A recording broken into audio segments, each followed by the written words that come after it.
Assalamualaikum warahmatullahi wabarakatuh. Alhamdulillahirabbil alamin wa bihi nasta'inu ala umuri dunya waddin. Wassalatu wassalamu ala asrofil anbiya'i wal mursalin wa ala alihi wa sahbihi ajmain. Amma ba'du.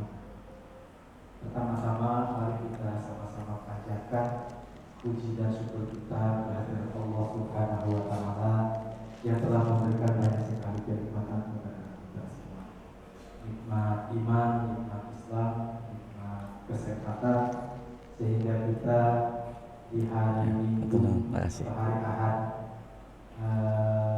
ini tanggal 1 bisa hadir di Masjid Baitur Rahman dalam rangka mengikuti kajian mingguan.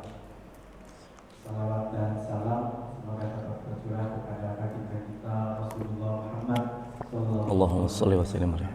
Dan juga kepada keluarganya, kepada sahabatnya, kepada umatnya dan kita semua sebagai umatnya di akhir zaman ini. Mudah-mudahan bisa mengikuti syariatnya dan di akhirat nanti mudah-mudahan bisa mendapatkan syafaatnya. Amin ya rabbal alamin.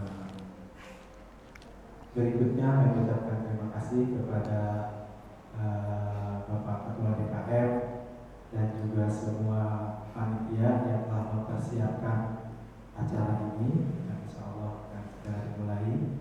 Juga kepada ibu-ibu semua yang sudah mensupport lancarnya kegiatan ini. Terima kasih juga kepada para pembina DKM, para pengurus dan juga jamaah sekalian yang telah hadir di sini, dan juga insya Allah mungkin jamaah yang lain yang berhalangan bisa hadir mengikuti di pengajian secara online. Ini yang pertama kali secara online, mudah-mudahan berjalan lancar dan bisa dilanjutkan. Amin ya rabbal alamin. Selanjutnya dapat disampaikan bahwa untuk pekan ini kajian kita tema besarnya adalah masalah akidah. Dan untuk sesi di hari ini subtemanya adalah keutamaan dari tauhid. Alhamdulillah Ustaz Adi Wanto sudah hadir di tengah kita dan keadaan sehat Ustaz ya. Alhamdulillah. Dan juga mudah-mudahan kita semua dalam keadaan sehat. Selanjutnya mungkin kita sama-sama saja menyimak tausiah di pagi hari ini. Mudah-mudahan apa yang akan disampaikan bisa kita pahami bersama dan khususnya bisa kita amalkan dalam kehidupan sehari-hari kita dalam rangka meningkatkan ibadah kita kepada Allah Subhanahu wa taala. Mungkin demikian, mohon maaf apabila berkenan. Selanjutnya kami serahkan kepada Bapak Ustaz Adi Wanto untuk menyampaikan tausiahnya. Kami persilakan.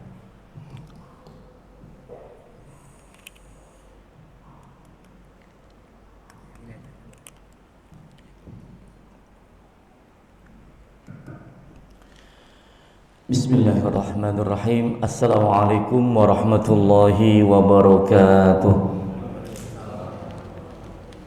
Innal hamdalillah nahmaduhu wa nasta'inuhu wa nastaghfiruh wa na'udzu billahi min shururi anfusina wa min sayyiati a'malina. Man yahdihillahu fala mudilla lahu wa man yudlil fala hadiyalah. Wa asyhadu an la ilaha illallah wahdahu la syarika lah. Wa asyhadu anna Muhammadan 'abduhu wa rasuluh. Ya ayyuhalladzina amanu taqullaha haqqa tuqatih wa la tamutunna illa wa antum muslimun. Ya ayyuhan nasu taqu rabbakumul ladzi khalaqakum min nafsin wahidah wa khalaqa minha zawjaha wa batha minhuma rijalan katsiran wa nisaa'a. Wattaqullaha alladzi tasaaluna bihi wal arham innallaha kana 'alaikum raqiba.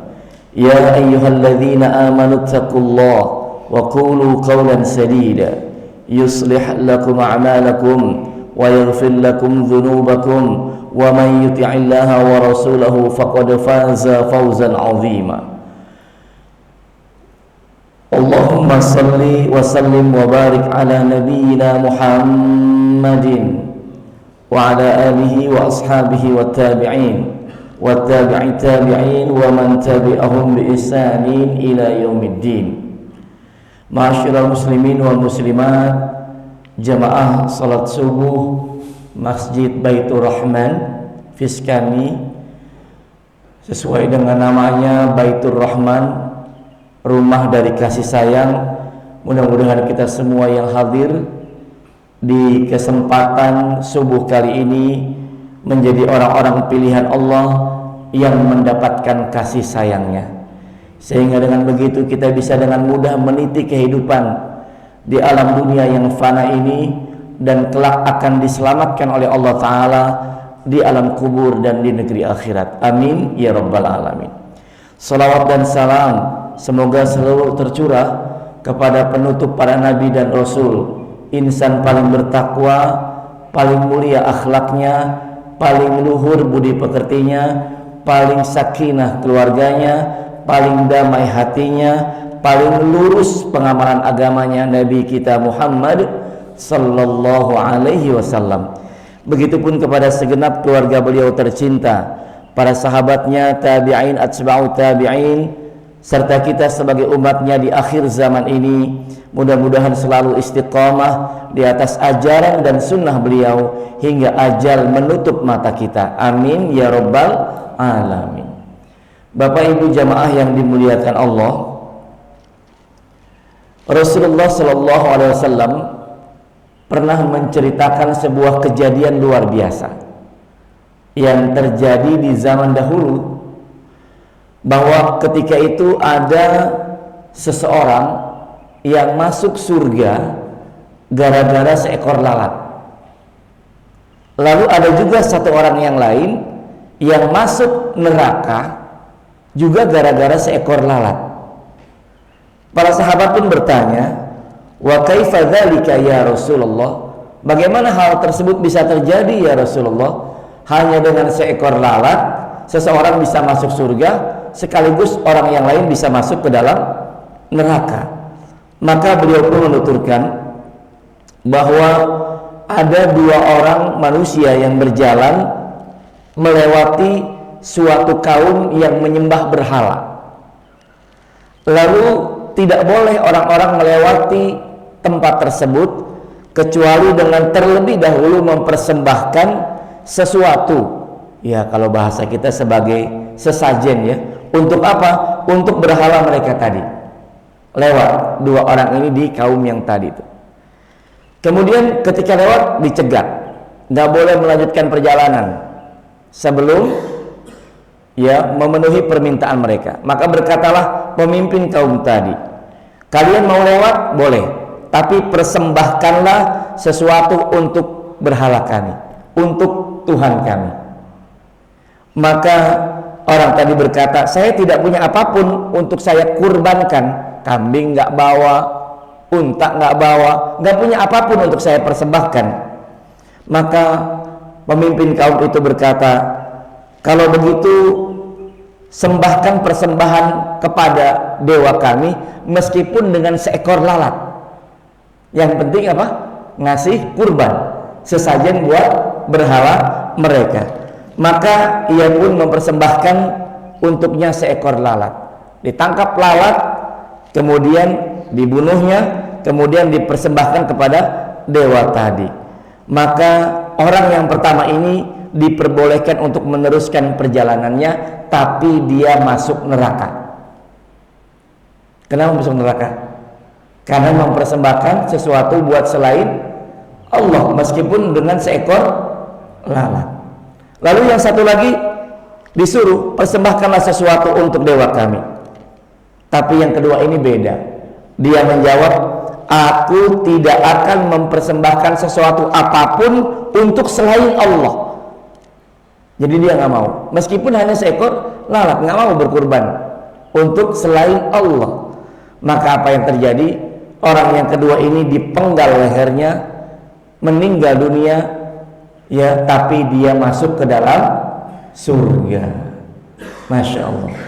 Jadi ini satu kisah yang menjadi spirit buat kita, betapa penting buat kita untuk menjaga ketauhidan kita kepada Allah Subhanahu wa taala. Di antara bentuk ibadah kepada Allah adalah berkurban. Dan berkurban itu tidak boleh sekali-kali kita persembahkan buat selain Allah. Ya, di sini misalnya ada Idul Adha, ada menyembelih kurban. Itu boleh nggak menyebut nama selain Allah? Nggak boleh. Kita persembahkan kurban buat siapa? Buat Allah. Dagingnya memang buat dimakan, tapi kurbannya buat siapa? Buat Allah. Nggak boleh kita persembahkan buat selain Allah. Ini perkara tauhid, ini perkara akidah yang sangat penting. Maka harus saya katakan, tidak ada satu amalan pun yang paling mendekatkan seseorang ke surga kecuali tauhid. Dan tidak ada satu amalan pun yang paling mendekatkan seseorang ke neraka kecuali lawannya tauhid. Apa lawannya tauhid? Syirik.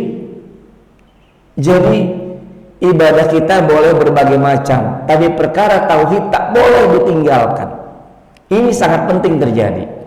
Kenapa? Dengan tauhid seorang ayah akan menjaga keluarganya dari api neraka, karena dia bertauhid. Qu anfusakum wa ahlikum naro. Dengan tauhid seorang ibu akan menjadi manusia di mana surga ada di bawah telapak kakinya. Dengan tauhid seorang karyawan akan amanah terhadap pekerjaannya, karena dia tahu tidak ada setiap waktu pun dari dia bekerja kecuali diawasi oleh Allah. Ini perkara tauhid. Tidak seorang dokter pun, ya, maka dia kalau dokter yang bertauhid, dia akan memberikan obat bukan racun. Ada sebagian dokter melakukan malpraktek, seolah-olah dia memberikan racun terhadap pasiennya, begitu. Dengan tauhid seorang pejabat tidak akan korupsi. Dengan tauhid, ya, seorang pedagang akan yakin bahwa Allah lah yang mendatangkan pembeli. Dengan tauhid nih, kita dagang, pedagangnya bertauhid, seorang muwahhid, maka dia yakin bahwa Allah yang mendatangkan pembeli. Lalu dia juga tidak sedih kalau kalau dagangannya tidak laku. Lalu apa lagi? Dia juga tidak sombong kalau dagangannya laris manis. Lalu apalagi? Dia juga tidak kecewa, orang pedagang yang bertauhid nih, meskipun ada pembeli yang cuma PHP doang. Banyak yang begitu, cuma PHP doang, cuma nanya-nanya doang, begitu. Dia nggak sedih. Begitu juga seorang pedagang yang tauhid, dia tidak iri terhadap temannya yang lebih laku dagangannya dibanding dirinya. Tapi hari ini kita disilaukan oleh kemajuan dunia, ya Pak. Udah nggak zamannya bicara tauhid. Sekarang bicara bagaimana memakmurkan kaum muslimin, gitu kan? Dengan mengadopsi teknologi dari barat. Bapak-bapak tahu nggak? Ketika Nabi Sulaiman alaihissalam, ya, di masa Nabi Sulaiman itu ada seekor burung namanya burung hudhud, tahu ya? Ini burung hudhud ini ceritanya lagi melewati satu negeri yang sangat maju, teknologinya luar biasa waktu itu, namanya negeri Sabah, yang dipimpin oleh rajanya yang perempuan, siapa namanya? Bilqis. Dia lewati negeri yang maju, ya. Kemudian selepas itu dia memberikan laporan kepada tuannya Nabi Sulaiman alaihissalam. Tahu nggak bapak-bapak apa laporannya Hudhud ini kepada Nabi Sulaiman? Laporannya bukan memberitakan bahwa negeri Sabah begitu maju, teknologinya canggih, bukan. Tapi yang dilaporkan burung hudhud kepada Nabi Sulaiman adalah, wahai Sulaiman, aku mendapati suatu kaum yang mereka bersujud kepada matahari sebagai sembahan selain Allah. Jadi yang dilaporkan kepada Nabi Sulaiman bukan kemajuan teknologinya, kemakmurannya, bukan, tapi negeri tersebut walaupun maju, mereka masih menyembah matahari. Coba bayangkan. Tapi hari ini coba kita lihat, kalau ada di antara kita yang dapat tugas dari kantor ke luar negeri, ke Jepang, ke Inggris, ke Eropa, ke Amerika, yang sampai berita ke kita, ke tanah air apa? Oh, tentang kemajuan mereka, begitu, sambil subhanallah begitu majunya, gitu ya, memuji-muji barat, ya, dari pagi sampai sore. Tapi tidak dibicarakan bagaimana akidahnya yang merosot, bagaimana mereka tidak menyembah Allah. Ini satu fakta yang kita jumpai hari ini. Ya kemudian pernah juga ada kejadian di zaman Khalifah Abu Bakar As-Siddiq, dipilih panglima perang baru. Ya, namanya siapa? Yang nggak pernah kalah dalam perang. Siapa? Yang dijuluki pedang Allah siapa? Khalid bin Walid radhiyallahu anhu. Ini panglima perang nggak pernah kalah. Jangankan ketika di masa Islam, sebelum Islam ketika berperang sama Rasulullah, dia memimpin perang apa tuh? Uhud ya. Ya kan? Membuat kemenangan kan buat kaum musyrikin. Ini panglima perang hebat. Masuk Islam dia, Khalid bin Walid, kemudian dipilih di masa Abu Bakar sebagai panglima perang. Puluhan peperangan dijalani tanpa satu pun mengalami kekalahan. Sampai lewat masa Abu Bakar, masuk masa Umar bin Khattab. Masih dia panglima perangnya. Kalau kata kita mungkin panglima TNI-nya gitu ya. Masih dia. Dan sama di masa Umar juga nggak pernah kalah. Sampai-sampai dia dijuluki oleh manusia dengan Saifullah. Apa Saifullah? Pedang Allah. Saking nggak pernah kalahnya.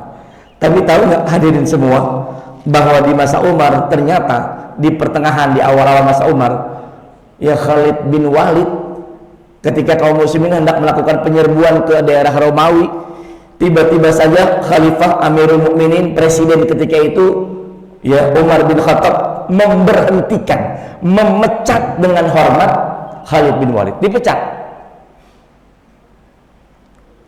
Tahu nggak alasannya kenapa? Alasannya ternyata perkara akidah. Ya, perkara akidah. Kenapa? Karena kaum muslimin ketika itu selalu berkata, kalau Khalid jadi panglima pasti menang. Ini kan merusak akidah kan? Padahal yang memberi kemenangan siapa?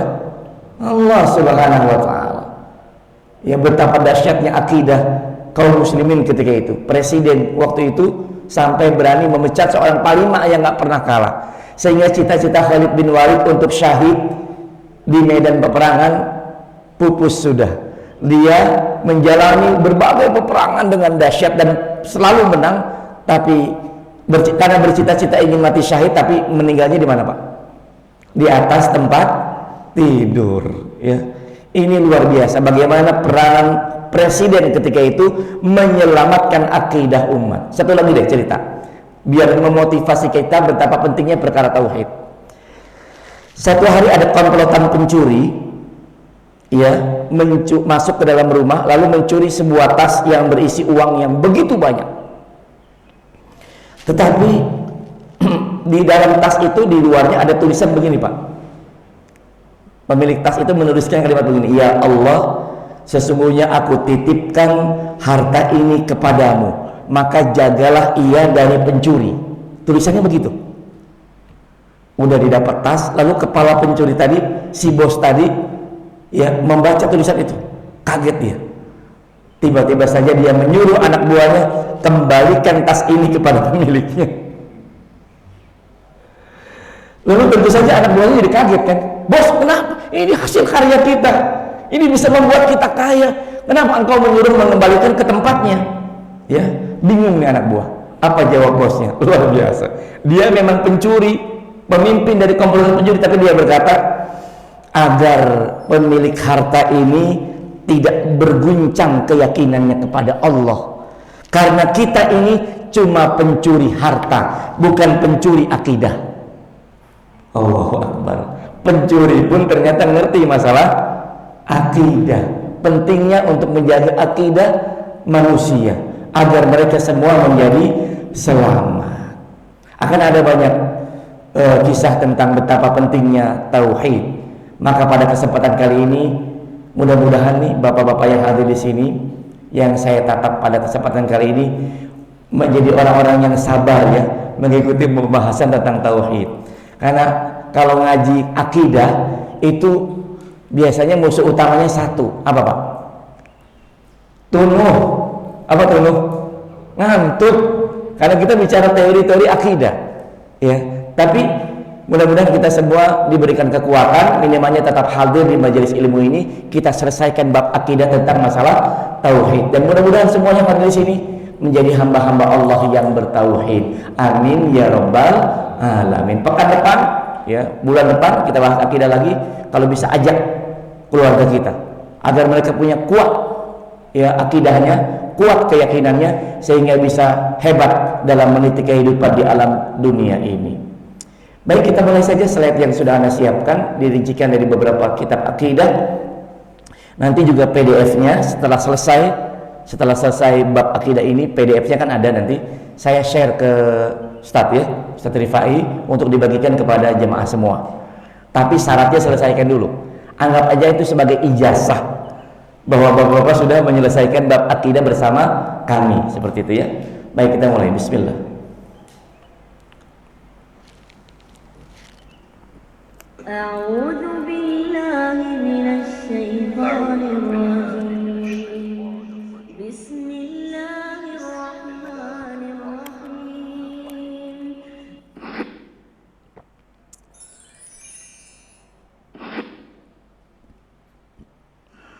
لا إله إلا الله وحده لا شريك له له الملك وله الحمد وهو على كل شيء قدير. Dahsyatnya tauhid. Kalau di sini tadi apa? Keutamaan tauhid. Ya beda tipis ya, intinya sama insyaallah ya. Kita simak firman Allah. Bismillahirrahmanirrahim. Dengan nama Allah yang Maha Pengasih, Maha Penyayang. Qul huwallahu ahad. Katakanlah Muhammad, dialah Allah yang Maha Esa. Allahus samad. Allah tempat meminta segala sesuatu. Lam yalid wa lam yulad. Allah tidak beranak dan tidak pula diperanakan.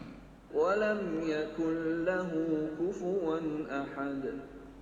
Dan tidak ada sesuatu yang setara dengan Dia. Ya, inilah surah Al-Ikhlas yang menjadi jantung hati pembicaraan tauhid dari zaman ke zaman, yang dia merupakan sepertiga Al-Quran. Kenapa? Karena ketika ada seorang sahabat, setiap sholat dia memimpin sholat di kaum, dia selalu baca ini. Ya mungkin dia baca surah yang lain tapi ditutup dengan surah ini, selalu begitu, karena dia mencintai surah ini. Maka ada orang mengadukan kepada Rasulullah tentang perbuatan sahabat tadi yang selalu menyelipkan surah Al-Ikhlas di setiap bacaan surah yang dia baca dalam sholat-sholatnya. Maka Rasulullah mengatakan, biarkan dia, karena Al-Ikhlas itu sepertiga Al-Quran. Sepertiga Al-Quran maksudnya apa sih? Maksudnya kandungan isi Al-Quran itu sepertiganya adalah berbicara tentang tauhid, dan tauhid itu sepenuhnya ada di surah ini, surah Al-Ikhlas. Ketika Allah Ta'ala berfirman, dialah Allah yang Maha Esa, tidak pernah jamak, tidak ada sekutu, tidak ada tandingan buat Allah, hanya Allah yang Maha Esa. Kalau Tuhan yang lain, coba lihat hari ini, ada nggak Tuhan yang Esa? Tidak ada ya, tidak ada. Lihat agama-agama yang lain ya, tanpa mengundang rasa hormat, tidak ada yang Esa kecuali hanya agama ini, agama Islam. Dialah Allah yang Maha Esa, tempat meminta segala sesuatu. Boleh juga diterjemahkan tempat bergantung segala sesuatu. Tidak ada tempat bergantung kecuali Allah, tidak ada tempat meminta kecuali Allah. Bahkan kita declare ini setiap hari kan, iyyaka na'budu wa iyyaka nasta'in. Hanya kepada Engkaulah ya Allah kami menyembah, dan hanya kepada Engkau kami memohon pertolongan. Jadi hanya kepada Allah, bukan selain Allah. Lalu apalagi? Lam yalid wa lam yulad, tidak beranak dan tidak pula diperanakan. Ini juga perkara tauhid. Karena hari ini banyak manusia ikut-ikutan kepada satu aliran, kepada satu ajaran di mana di situ menyatakan bahwa Tuhan memiliki anak, Tuhan diperanakan. Ini sesuatu yang keliru. Makanya kan ada fatwa dari MUI tentang larangan mengucapkan hari raya tersebut kan? Ya karena ini perkara akidah. Lam yalid walam yulad, lalu walam yakul lahu kufuwan ahad, dan tidak ada sesuatu pun yang setara dengan Allah. Kalau dia berkata seperti ini, seolah-olah di dalam hatinya ma fi qalbi ghairullah, tidak ada di hatiku kecuali Allah saja. Kalau ini yang terjadi, hidup tenang Pak, demi Allah tenang. Apapun badai musibah, ujian, cobaan, bala yang menimpa kita, kalau isi hati kita hanya Allah, tenang. Karena kita tahu tidak ada sesuatu pun yang berjalan di atas muka bumi ini kecuali atas kehendak dan takdir Allah. Dan tidak mungkin Allah memberikan keburukan kepada hamba-hambanya. Kita yakin orang yang bertauhid, yang bergantung kepada Allah selalu akan mendapatkan kebaikan. Meskipun judulnya dia dapat sakit, dia dapat musibah, dia berkurang dagangannya, tapi sesungguhnya itu semua di atas kehendak Allah. Harga-harga naik nih Pak, harga-harga naik. Itu orang-orang yang bertauhid mah tenang aja Pak. Yang mengatur harga siapa sebenarnya? Allah sebenarnya. Di zaman Nabi apa nggak pernah harga naik? Terjadi Pak. Dan mengadu sahabat kepada Rasulullah, ini bagaimana harga-harga naik, bagaimana kalau kita lakukan ini dan itu. Ya silakan saja, tetapi tidaklah harga naik kecuali atas kehendak Allah. Ya walaupun harga setinggi langit, kalau kita dimampukan oleh Allah, tetap aja kita bisa berangkat untuk apa? Untuk membeli barang kan. Dulu waktu pandemi umroh berapa biayanya? Sampai 40 ya, 35, 40 dulu kan. Ya saya ngalamin 2018 umroh itu hanya 18, kadang ada yang 15 ya, yang kemudian sekarang bubar gara-gara korupsi itu ya. Ya kan, menyalahgunakan dana jamaah. 18, 20, begitu pandemi naik tuh sampai ke 30, ada yang bahkan sampai ke 40. Tapi tetap saja, walaupun naik setinggi apapun, kalau Allah ingin mampukan kita berangkat umroh, nggak ada masalah. Itu tauhid namanya. Dan nggak ada yang berkurang dari harta kita sedikit pun. Kalau orang bertauhid kepada Allah, nggak ada, perhatikan, tidak ada kata hilang dalam dirinya, kecuali hilangnya akidah. Barang yang hilang, kesehatan yang berkurang, jabatan yang turun, ya, keluarga yang kacau, nggak ada yang hilang orang yang bertauhid itu. Semuanya, dia yakin kalau semuanya tidak terjadi kecuali atas kehendak Allah. Dan yang hilang pasti Allah gantikan. Pasti Allah gantikan. Seperti itu. Inilah tauhid. Allahumma inni as'aluka ilman nafi'an wa rizqan tayyiban wa 'amalan mutaqabbala. Ini dikir apa Pak? Dikir apa ini barusan? Ingat nggak? Dari Nabi dibacanya kapan? Surah subuh ya. Tadi itu dikir pagi ya.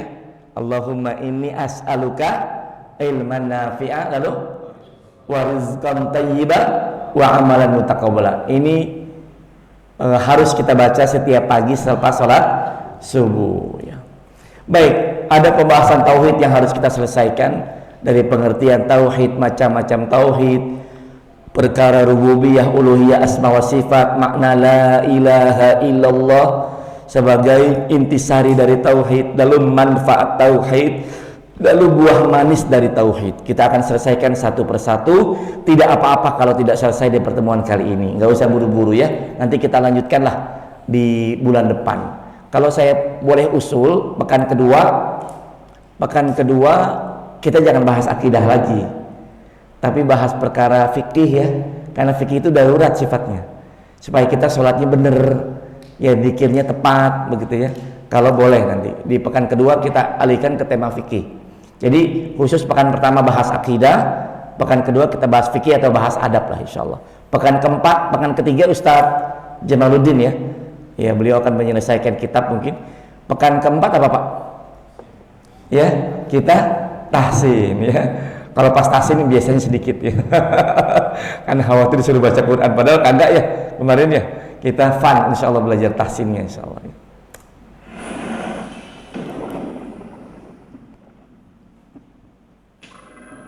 Yuk kita masuk bangku kuliahan sedikit. Apa yang dimaksud dengan tauhid secara ilmiah?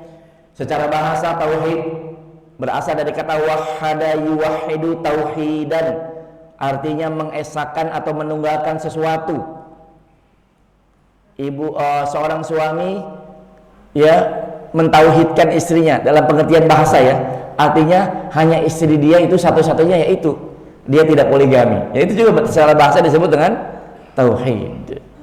Ya, saya handphonenya tauhid nih, karena cuma punya satu, nggak punya dua, nggak punya tiga, punya keluarga yang lain mungkin ada, begitu ya.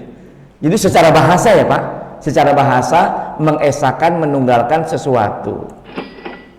Secara istilah, tauhid adalah mengesahkan Allah dalam hal-hal yang khusus bagi Allah, meliputi perkara rububiyah, uluhiyah, asma wa sifat. Terima aja dulu, telan dulu. Ini ada istilah-istilah yang mungkin asing. Rububiyah, uluhiyah, asma wa sifat. Itu terima aja dulu. Jadi kita mengesahkan Allah dalam perkara yang khusus bagi Allah. Apa yang khusus? Setidaknya ada 3. Pertama, rububiyah. Kedua, uluhiyah. Ketiga, asma wa sifat. Yuk kita hafalin, Pak. Pertama, perkara apa, Pak? Rububiyah. Yang kedua, uluhiyah. Yang ketiga, asma wa sifat. Yang jawab cuma 1 orang, yang hadir 1000 padahal. Ya, coba Pak, perkara apa saja yang kita tauhidkan? Yang pertama apa, Pak? Rububiyah. Yang kedua, uluhiyah. Yang ketiga, asma wa sifat. Yang sebelah sananya nggak kelihatan, lain kali bawa kacamata. Ya, karena nanti akan kita baca. Ini memang, saya juga di sini sebenarnya nggak terlalu jelas karena saya sudah minus sebenarnya. Baik, itu pengertian secara istilah, mengesahkan Allah bagi perkara yang khusus bagi Allah, yaitu rububiyah, uluhiyah, asma wa sifat. Jadi kalau khusus bagi Allah, nggak ada makhluk yang punya perkara rububiyah, nggak ada makhluk yang punya perkara uluhiyah, nggak ada makhluk yang punya asma wa sifat, termasuk asmaul husna yang kita hafal itu milik siapa, Pak? Milik Allah. Tidak ada makhluk yang berhak menyandang asmaul husna. Allah berfirman,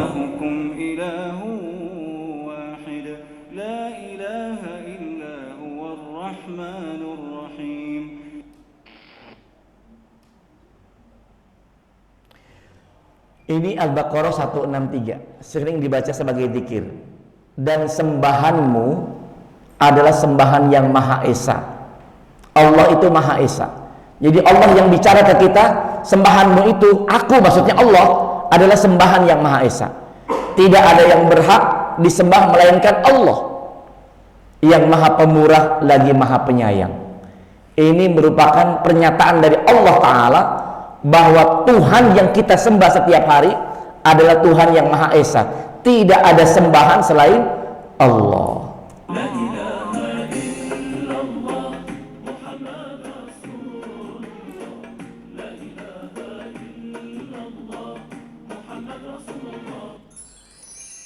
Sekarang apa macam-macam tauhid? Tadi definisinya sudah. Berdasarkan definisi, maka tauhid meliputi 3 perkara. Ini macamnya ya, Pak. Bukan pembagian tauhid, tapi macam tauhid. Ada rububiyah, ada uluhiyah, ada asma wa sifat. Inilah 3 macam tauhid sebagaimana terkumpul dalam firman-Nya. Rabbus samawati wal ardi wa ma bainahuma fa'budhu wastabir li'ibadatihi. Hal ta'lamu lahu samiyya. Ya, sebelum kita masuk definisi rububiyah, uluhiyah, asma wa sifat, coba kita lihat. Di dalam surah Maryam ayat 65 ini terkumpul 3 hal tadi. Rububiyah ada, uluhiyah ada, asma wa sifat ada. Coba kita lihat. Rabbus samawati wal ardi wa ma bainahuma. Dialah Allah, Rabb atau Tuhan langit dan bumi dan apa yang ada di antara keduanya. Ini rububiyah, Pak. Ini rububiyah. Ya. Maka fa'budhu wastabir li'ibadatihi. Maka sembahlah Allah saja dan berpegang teguhlah dalam beribadah kepadanya. Ini uluhiyah, Pak. Ustadz, bagaimana perbedaannya? Nanti kita bahas. Yang penting terima saja. Bagian awalnya bicara rububiyah, bagian tengahnya bicara uluhiyah. Ujungnya hal ta'lamu lahu samiyya. Maka apakah kamu mengetahui sesuatu yang sama dengan Allah? Ini perkara asma wa sifat. Ya, karena asma wa sifat itu hanya milik siapa? Allah. Coba, Allah punya sifat Razzaq, artinya yang maha pemberi rizki. Boleh gak kita menamai anak dengan Razzaq saja? Boleh gak? Boleh gak? Tidak boleh.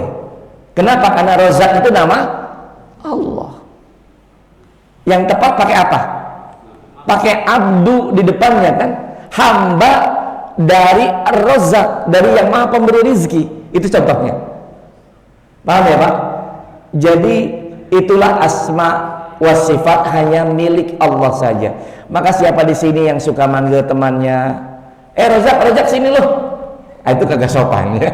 Karena apa? Razak itu nama Allah. Atau manggil apa Pak? Malik, Malik sini Malik. Malik itu nama Allah, Al-Malik. Makanya namanya harusnya Abdul Malik. Ya, atau yang paling sering Rahman. Kadia Rahman. Enggak ada ya. Oh, so. Ya, harusnya Abdurrahman. Ya Abdurrahman, begitu ya. Kita lanjut.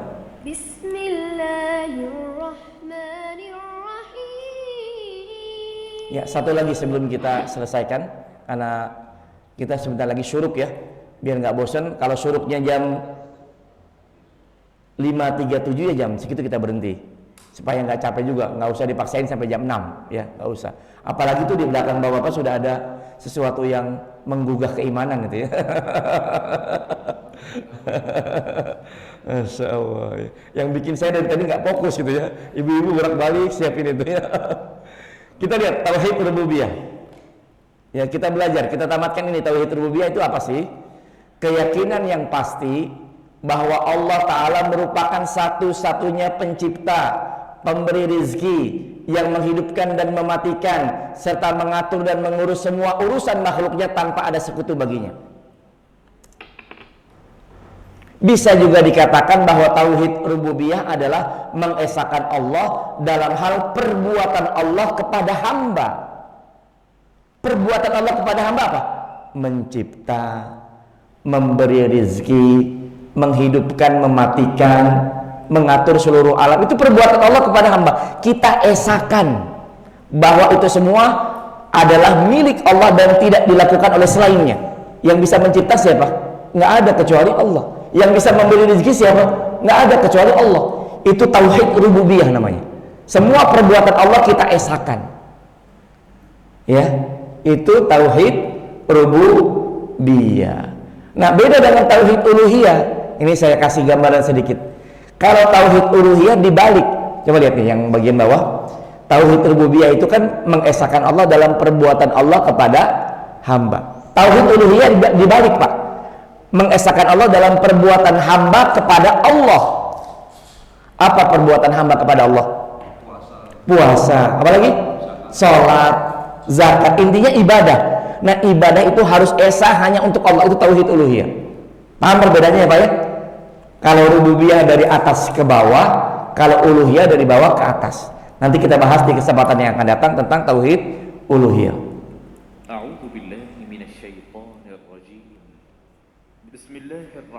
Kita bicara dulu dalil-dalilnya. Alhamdulillahi Rabbil Alamin. Segala puji bagi Allah, Tuhan semesta alam. Ini tauhid rububiyah. Kita mengakui bahwa Allah lah yang berhak mendapat pujian, karena Allah satu-satunya Tuhan di semesta alam, di berbagai galaksi yang sampai hari ini belum bisa kita tembus itu. Di tempat manapun Allah Tuhan segala alam, semesta alam. Ini tauhid rububiyah. Jadi Allah yang menciptakan semua itu, Allah yang menjaga dan memelihara, Allah yang memberi rezeki, Allah yang menghidupkan, mematikan, ya, menghancurkan atau membuatnya jadi sukses. Semuanya adalah perbuatan Allah. Tidak boleh kita bilang sekalipun, ini rumah saya alhamdulillah apa nggak jadi disantroni maling. Terima kasih ya Pak Satpam, gara-gara Pak Satpam rumah saya aman. Padahal yang memberikan keamanan siapa? Allah. Medianya memang melalui Satpam. Makanya kalau orang yang bertauhid ucapannya bukan begitu Pak. Ya, bukan gara-gara Satpam rumah saya jadi aman. Ya, atau dia ngomong begini. Atau yang lebih samar lagi, ya rumah saya aman alhamdulillah karena pertolongan Allah dan Satpam. Ini juga salah. Kenapa salahnya? Dannya itu jadi masalah. Harusnya apa Pak? Rumah saya alhamdulillah selamat karena pertolongan Allah, kemudian security itu. Nggak boleh disandingkan, karena menyekutukan. Yang memberikan keamanan, kita sudah nyatakan tauhid rububiyah adalah milik Allah. Satpam hanya perantara saja. Indah banget ya kalau hidup kayak begini ya Pak ya. Semuanya kita gantungkan kepada Allah, kita kembalikan kepada Allah. Ala lahul khalqu wal amr تبارك الله رب العالمين. Ingatlah mencipta dan memerintah hanyalah hak Allah. Nggak boleh dikasih kepada yang lain, Pak. Hak Allah. Mencipta hak Allah. Dan ciptaan Allah selalu sempurna. Ya, ada hikmah di balik ciptaan Allah. Kita diciptakan dengan sempurna, Pak. Kita punya mata, punya tangan, punya kaki, punya kepala, punya mulut, punya hidung, dan dibuat sempurna. Ya, Pak ya. Hidung kita, Pak, punya berapa lubang, Pak? 2. Dan Allah tahu betul supaya sempurna lubangnya itu menghadap ke bawah. Iya. Tidak menghadap ke atas. Coba kalau dibikin lubangnya menghadap ke atas, repot banget ketika musim hujan ya. Kita tutupin begitu ya, tampias gitu ya. Dibuat ke bawah. Jadi yang mencipta itu Allah. Makanya kalau kita melihat sesuatu yang luar biasa, itu ciptaan Allah. Begitu ya. هل من خالق غير الله يرزقكم من السماء والأرض لا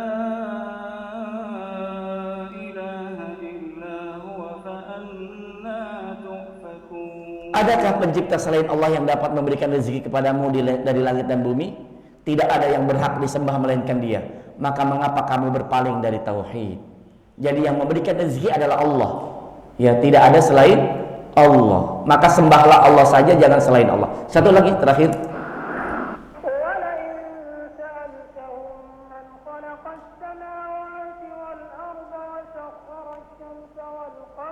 Suara siapa itu, Pak? Syekh siapa?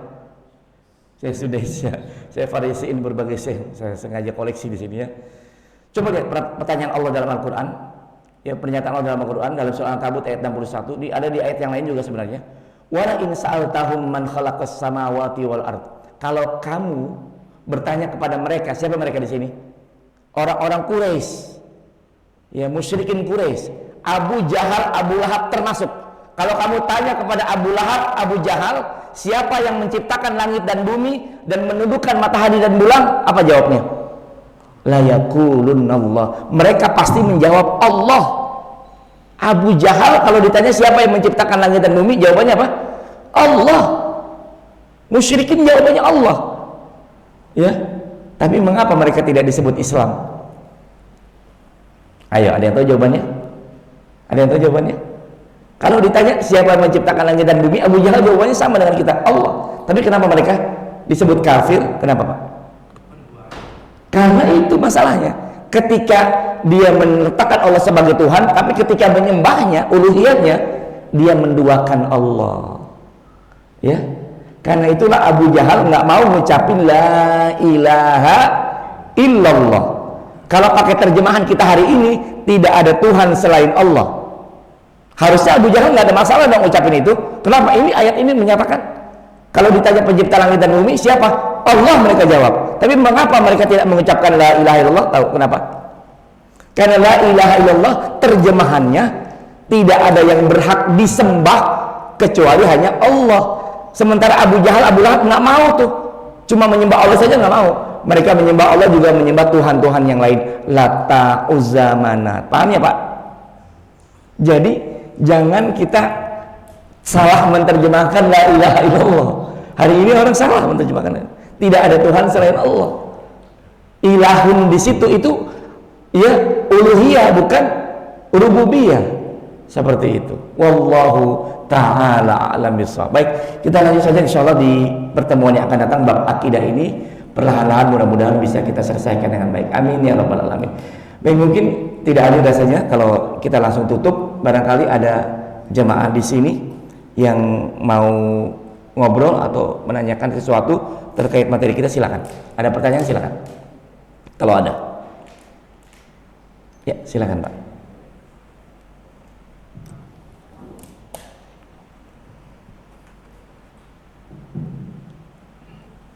Assalamualaikum warahmatullahi wabarakatuh. Waalaikumsalam. Ini saat kemarin itu hari Jumat. Iya. Saya kebetulan tinggal di masjid di satu jalan gitu. Iya. Terus ada orang meninggal yang mau disolati. Pada Iya. saat sambutan itu keluarga itu bercerita pada saat mendekati nazar si keluarga itu mengajarkan ke orang yang ngajak itu sholawat dan meminta kepada Nabi pertolongan selama kematian. Kalau melihat dari penjelasan tadi kan tidak ada yang berhak diminta selain Allah. Iya. Apakah kepada Nabi itu juga sama? Iya. Tidak boleh atau memang ada pengecualian karena Nabi ini adalah orang yang paling cintai. Paling mulia ya. Terima kasih. Assalamualaikum warahmatullahi wabarakatuh. Waalaikumsalam warahmatullahi wabarakatuh. Tidak ada satupun yang berhak mendapatkan penyembahan dan permintaan pertolongan kecuali hanya Allah. Hatta dia seorang nabi, seorang malaikat yang mulia yang didekatkan dengan Allah, tidak boleh kita meminta kepada mereka semua itu. Harus meminta hanya kepada Allah saja. Nggak boleh minta kepada Jibril. Ya Jibril, ya Israel, ada tuh, ada videonya kalau nggak salah ya. Ya Jibril turunin duit, Jibril turunin duit. Nggak boleh. Haram. Karena meminta hanya kepada Allah. Termasuk kepada Nabi tidak boleh. Kepada orang soleh boleh nggak Ustaz? Orang soleh boleh dimintai pertolongan dan doanya kalau dia masih hidup. Berdasarkan definisi ini, maka para nabi dan rasul boleh dimintai pertolongan ketika mereka masih hidup, bukan setelah meninggal. Iya. Jadi kita boleh datang ke orang soleh lalu minta dia doain kita, kan minta pertolongan, boleh kan? Boleh. Karena kita tahu dia orang yang soleh. Tapi ketika dia sudah meninggal, nggak boleh lagi kita minta, karena sudah meninggal. Termasuk kepada Nabi nggak boleh. Sekarang gini, kalau kita ziarah kubur, itu kita itu ziarah itu untuk apa sih? Untuk minta kepada Allah atau untuk mendoakan penghuni kubur? Mendoakan kan? Nggak ada istilahnya kita datang ke kubur makam wali anu misalnya, datang ke sana lalu kita berdoa, wahai penghuni kubur yang mulia, engkau memiliki kedudukan yang agung di sisi Allah, maka sampaikanlah permohonanku kepada Allah. Ini syirik, ini nggak beda dengan Abu Jahal.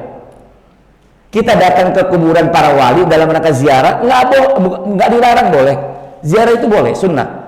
Tetapi di situ kita mendoakan penghuni kubur, walaupun judulnya dia orang yang mulia. Tapi masalahnya wali disebut mulia kan belum ada dalilnya. Kalau makam para nabi udah jelas ya. Makamnya Abu Bakar, Aisyah jelas orang wali Allah semua. Tapi wali ini kan ya wali menurut versi kita manusia. Tapi dalilnya dari Nabi juga nggak ada. Bahkan kita, siapa yang pernah haji atau umroh, ketika melewati makam Rasulullah, ketika kita bercucuran air mata karena rindu kita kepada beliau, yang ketika kita lewat, apa kita minta sama Rasulullah? Enggak. Yang kita ucapkan apa? Salamun alaik ya Rasulullah, salamun alaik ya Habibullah. Keselamatan dan kesejahteraan untuk engkau wahai utusan Allah. Kita doakan beliau. Salawat itu apa sih Pak? Intinya salawat itu kan mendoakan beliau kan. Allahumma salli wa sallim alaih. Ya Allah, berikanlah salawat dan salam untuknya. Untuk kita berdoa kepada Allah. Jadi hakikat ziarah itu adalah kita mendoakan penghuni kubur. Nah, sekarang ujuk-ujuk kita minta kepada Nabi, kepada malaikat misalnya kan, ini nggak boleh, ini haram. Pak, pernah terjadi di zaman Umar bin Khattab, terjadi kemarau panjang. Ya, kemarau panjang. Nah, ketika itu diadakan sholat istisqa. Apa bapak-bapak pikir ketika itu sahabat-sahabat datang ke makam Rasulullah? Kan di situ ada makam yang paling mulia kan, makam Rasulullah. Udah aja minta di situ kan, tapi tidak dilakukan oleh para sahabat. Akidah mereka lurus. Apa yang mereka lakukan? Mereka minta paman Rasulullah yang masih hidup, siapa namanya? Al-Abbas bin Abdul Muttalib. Untuk apa? Untuk berdoa setelah sholat istisqa. Jadi mintanya bukan kepada Rasulullah, padahal di sebelah mereka ada makam Rasulullah di Madinah kemarau. Tapi mereka minta orang soleh yang masih hidup untuk berdoa kepada Allah. Jadi hukumnya boleh meminta doa dari orang yang soleh, tetapi syaratnya dia masih hidup. Kalau sudah meninggal tidak boleh. Kita yang doakan dia. Karena ujung bagaimana keadaan di akhirat nggak ada yang tahu kecuali Allah saja. Kecuali yang sudah diberitakan selamat. Abu Bakar, Umar, Utsman selamat semua kan? Sudah diberitakan oleh Rasulullah. Tapi masalahnya orang soleh yang kita datangin itu ada beritanya nggak dari Rasulullah? Cuma berita dari kita kan bahwa dia orang soleh dulu. Dari Rasulullah pun ada jaminan. Dari Allah belum ada jaminan. Begitu ya? Yang sudah ada jaminan aja kita nggak boleh minta, apalagi yang belum ada jaminan. Wallahu a'lam. Begitu ya Pak ya? Mudah-mudahan bisa terjawab. Cukup? Cukup ya? Oh, ada lagi? Satu lagi ya, singkat aja Pak, silakan. Ya. Ya, silakan. Assalamualaikum warahmatullahi wabarakatuh. Waalaikumsalam warahmatullahi wabarakatuh. Pak, saya pernah baca di surat Al-Fat, surat kemenangan. Iya. Ayat 6. Wal munafik wal munafikina wal musyrikati wal musyrikat wal musyrikina wal musyrikati. Nah, itu mungkin ada hubungannya dengan tauhid dan tingkah laku kita gitu ya. Di mana mungkin dalam perjalanan ini kita menjalankan sholat. Iya. Tapi mungkin ada sesuatu ucapan atau tindakan kita yang belum sesuai dan gimana caranya untuk supaya kita lebih baik gitu Pak. Iya. Tentang Orang-orang musyrik itu ya, munafik itu ya. Baik. Ya. Waalaikumsalam warahmatullahi wabarakatuh. Ya, di Al-Fat ayat ke-6 itu berbicara tentang Allah akan mengadab orang-orang munafik, orang-orang musyrik. Ya, sudah jelas itu vonis dari Allah Subhanahu wa taala. Nah, bagaimana cara kita menjaga dari mereka semua? Cara menjaga dari mereka semua supaya kita tidak masuk ke golongan mereka, pertama, berdoa kepada Allah. Doa agar tidak terjerumus dalam perkara tauhid apa Pak? Dalam perkara syirik apa Pak? Allahumma inni a'udzubika an usyrika bika wa ana a'lam wa astaghfiruka lima la a'lam. Belum apa ya? Belum, saya kirimkan ke Ustadz ini ya, saya kirimkan, dihafalkan ya, doa agar terhindar dari perkara syirik dan dimasukkan dalam tauhid.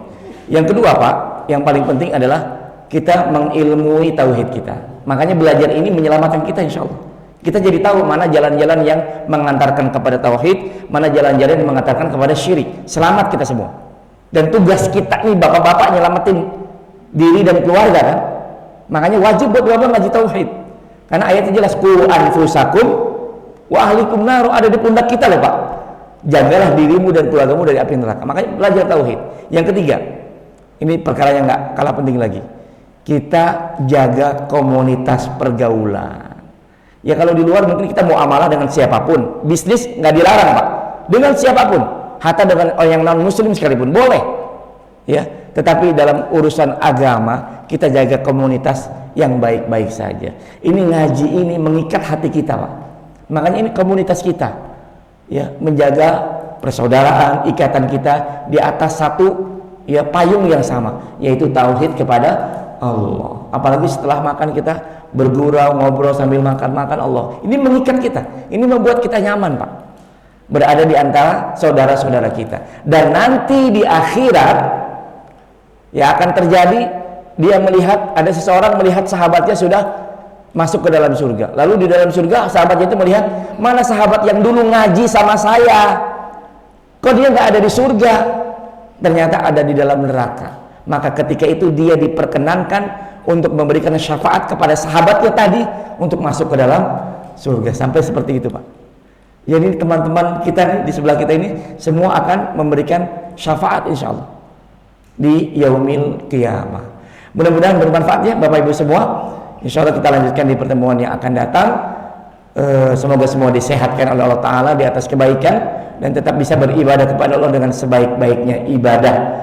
Kita tutup yuk sama-sama dengan kafaratul majelis. Subhanakallahumma wa bihamdika asyhadu an la ilaha illa anta astaghfiruka wa atubu ilaik. Assalamualaikum warahmatullahi wabarakatuh.